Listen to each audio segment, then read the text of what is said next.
আমি আসলে বিএনপিও না, আওয়ামী লীগও না, কিন্তু একটা কথা কি জানেন, আমি মুজিবরকে ভালোবাসি। কারণ আমাদের এই দেশটার নাম বাংলাদেশ শুধুমাত্র তার জন্যই সম্ভব হয়েছে। আর সেই দিন আপনারা কিভাবে ভুলে গেলেন? এটা একদমই ঠিক হয়নি। ছাত্রছাত্রীর কোটা নিয়ে আন্দোলন, সেটা যদি নাই মেনে নিত, একটা কথা ছিল, কিন্তু ওইটা মেনে নিয়েছে। এটা মেনে নেওয়ার পরেও আপনারা এটা কেন করলেন?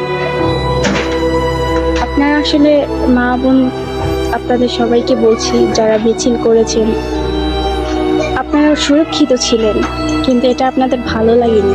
এখন দেখবেন রাস্তাঘাটে আপনাদের মা বোন ভাইদেরকেও বলছি, আপনাদের মা বোনদের কিভাবে কিভাবে ধর্ষণ করে, এটা শুধু দেখবেন। যেই দেশে সরকার নেই সেই দেশে কিভাবে চলবে, এখন আর বিচার করার মতো কেউ থাকবে না।